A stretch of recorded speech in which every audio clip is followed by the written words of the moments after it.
nag-abiso nga ang lokal na pamahalaan ng Maynila na punuan yung emergency room ng ilang malaking ospital sa lungsod. Sa abiso na inilabas ng Manila LGU, bukod sa emergency room ay puno rin yung mga kwarto o yung mga ward sa ospital ng Maynila Medical Center at Gat Andres Bonifacio Medical Center. Sa hiwalay na abiso naman ng ospital ng Maynila, nasa full capacity ang kanilang emergency room at wards.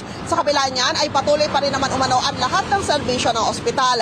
Ang Gat Andres Bonifacio Medical Center nasa 112% na ang kanilang admission rate. Pinapayuhan naman ang mga pasyente na pumunta muna sa iba pang ospital sa lungsod. Nilinaw naman ni Atty. Princess Abante, ang hepe ng Manila Public Information Office, na walang pagtaas ng partikular na sakit sa lungsod. Iba't ibang sakitan niya ito at regular naman na naglalabas ang mga ospital ng abiso kapag napupuno ang kanilang mga kwarto o mga emergency room. Let's get together. Sunnet 25. Sunnet 25.